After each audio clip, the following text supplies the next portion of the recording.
Welcome to the debate. Maritime logistics, it's the essential backbone that handles something like, 80% of global trade, is in the middle of a really wrenching digital transformation.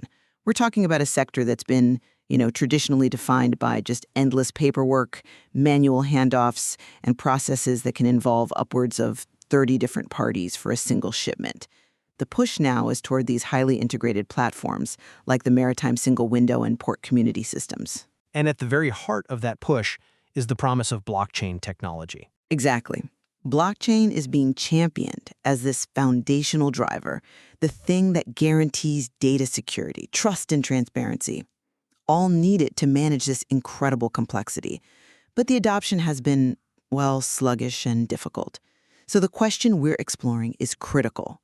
Does the technological promise of blockchain, its secure, automated, and auditable foundation, does it fundamentally outweigh the massive, often non-technical implementation complexities that exist in this highly fragmented, deeply risk-averse global industry?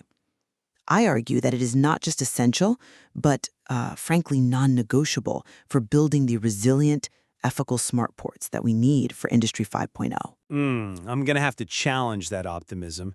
While the technology is powerful, my position is that the inherent practical barriers, and these include massive scalability headaches, unresolved international regulatory conflicts like GDPR, and, the high cost of achieving interoperability across competing business silos, all of these render blockchain currently too impractical and complex for widespread sustainable adoption. The friction on the ground is it's simply too high.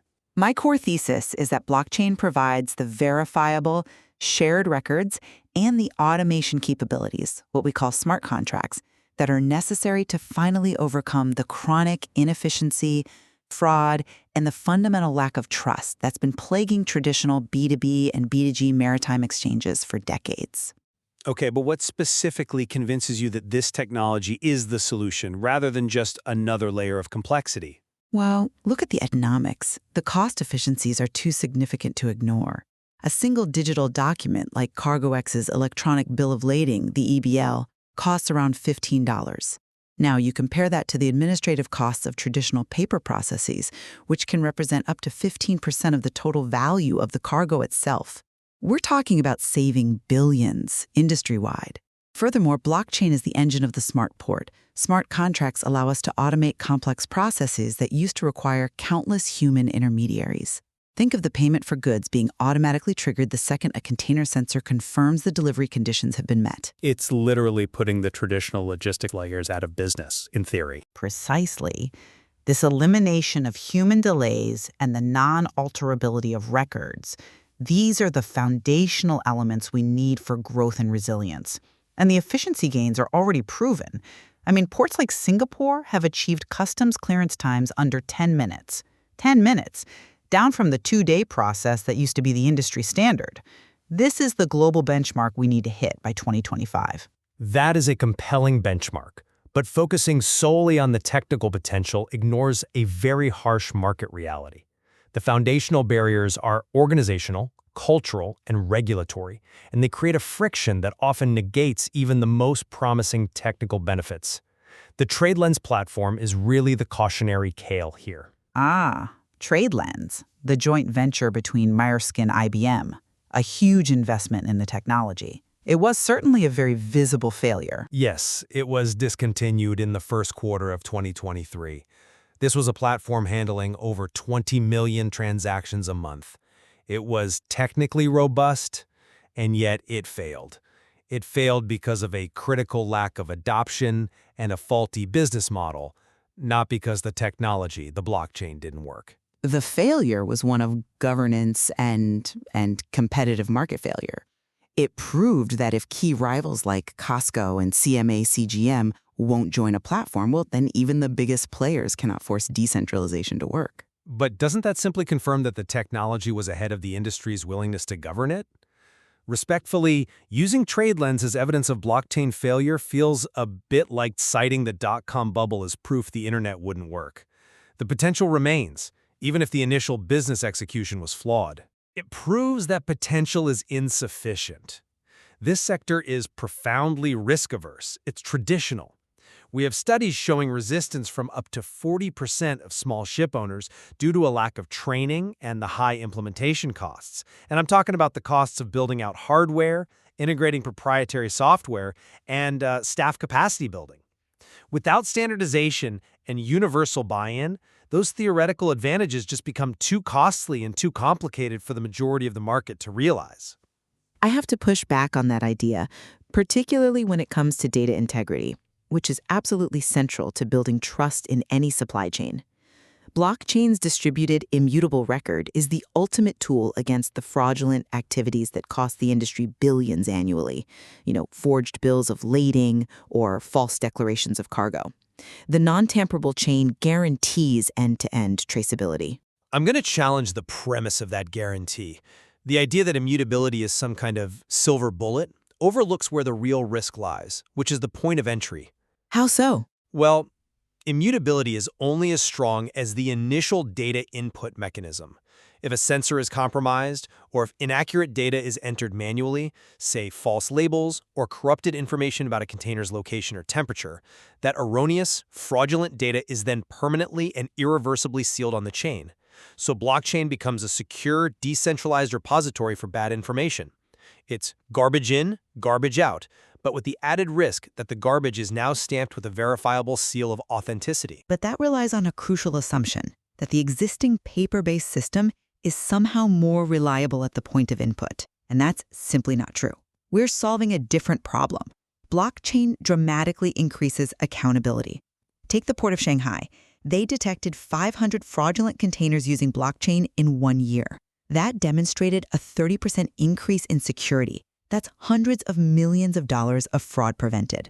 The solution to input risk isn't abandoning the chain, but integrating verification systems, digital twins, AI cross-checks, multi-party sign-offs, which the blockchain framework actually facilitates better than any centralized ledger ever could. Facilitation and execution are two different things, though.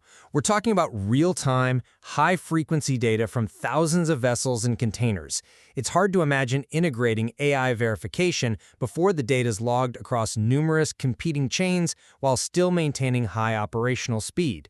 But data integrity is also crucial for aligning the maritime industry with broader societal goals, which brings us to the ethical necessity of transparency, particularly under the mandate of Industry 5.0, which centers on resilience, sustainability, and human-centric systems. Okay, that's a noble goal, but how does blockchain specifically enable that, beyond just providing a ledger? It creates irrefutable proof.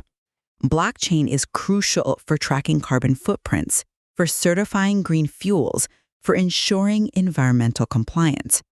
Look at Costco Shipping High Eco, which uses blockchain's traceability for green fuel certification across the entire supply chain.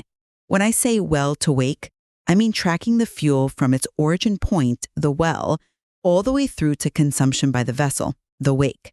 This level of verifiable accountability is necessary for modern ethical protocols, whether it's halal certification for goods or verifying green compliance, and it reduces regulatory enforcement difficulties dramatically. That's an interesting point on ethical tracking, but the highly transparent and distributed nature of blockchain fundamentally conflicts with existing, very powerful data protection laws, which introduces a severe legal risk. You're referring to GDPR, specifically the right to be forgotten. Exactly.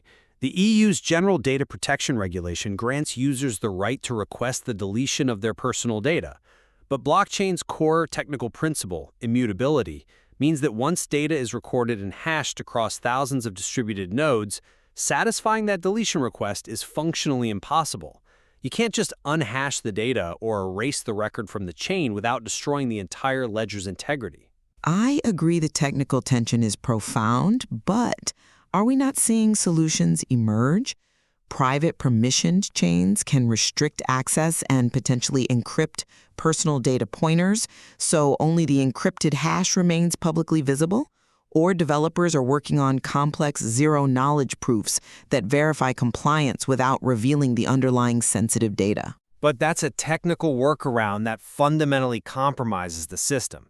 If you have to resort to highly permissioned chains or obscure the data using zero-knowledge proofs, you erode the very transparency and decentralization that were the original selling points. You end up with an expensive, complex database that's only slightly better than a traditional centralized system while still carrying significant compliance risk because the metadata record still exists on the chain. Until technical fixes for selective deletion are standardized and legally recognized globally, this is a major cross-jurisdictional hurdle that's limiting international adoption. I'm just not convinced by the idea that legal friction should halt necessary technological integration. The future of logistics relies entirely on unified, integrated systems, not independent silos built around regulatory fears. Blockchain is the foundational tool for integrating the next generation of logistics technologies, IoT for sensing, AI for optimization, and digital twins for simulation. This is the path to achieving integrated smart ports. The goal is sound, but we return to the practical obstacles of fragmentation and scale. The existing difficulty in achieving interoperability between major players, the proprietary software ecosystems of Maersk, CMACG, and Costco, it results not in one secure platform, but in multiple competing blockchain solutions. This doesn't solve fragmentation. It simply exacerbates the issue of data silos, just moving them from paper records to parallel private chains. But that's a failure of governance and competition, not a failure of the technology to handle the scale. Scale is a huge issue. We're talking about handling the vast volume of transactions and high-frequency data required by maritime logistics. This volume can easily overwhelm the low transaction throughput and high latency limitations of many traditional blockchain networks. High-frequency, real-time data processing, which is necessary for automated vessel turnarounds or critical crisis response, is extremely difficult to sustain at the necessary global scale using the current widely adopted architectures. I have to challenge the use of outdated benchmarks there. We're seeing constant evolution in this space. Newer Layer 1 and Layer 2 solutions are specifically designed to address low throughput and high latency. They can handle hundreds of thousands of transactions per second. The technology exists to solve the volume problem. The issue is that the industry is still choosing to build its own bespoke, proprietary, and ultimately inefficient versions rather than embracing universal high-throughput protocols. The fragmentation you cite is merely the final hurdle of legacy thinking. But implementing those newer, high-throughput solutions introduces a different kind of complexity for a risk-averse industry. You're talking about cross-chain interaction, new security risks associated with Layer 2 bridges, and the necessity of highly specialized technical expertise that most maritime businesses simply don't have and are unwilling to invest in. They see a known complexity, which is paperwork, versus a new, highly specialized and expensive complexity, which is cryptographic infrastructure. When the margins are low, they will choose the devil they know. But if we let legacy inertia win, we surrender these immense gains in efficiency and fraud prevention. The economic and ethical imperatives are just too strong. To summarize, the core technological advantages of blockchain, the capability for enhanced data security against fraud, the dramatic reduction of administrative costs through documents like the e-bill of lading, and the power to automate complex processes via smart contracts. These are simply too significant to ignore for any modern, resilient maritime sector. While the organizational and cultural barriers are formidable, the proven ability to digitize critical documents and enhance ethical compliance, such as tracking green fuels under the Industry 5.0 mandate, sets an irreversible path toward a more accountable logistics future. The drive for verifiable trust ensures blockchain's eventual and, I think, necessary widespread adoption. Respectfully, this discussion illuminates that for a vast portion of stakeholders, particularly the smaller and more traditional entities, the substantial and proven costs of implementation, the real-world fragmentation caused by proprietary solutions like the one that sank TradeLens, and the unsolved conflicts with critical international regulatory frameworks like GDPR, all of this continues to outweigh the potential technical benefits.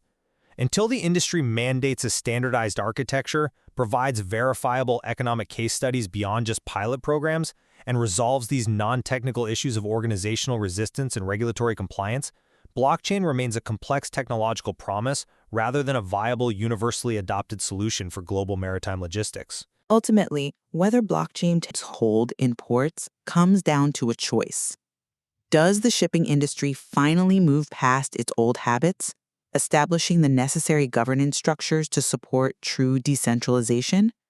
Or do they let legacy inertia win the day?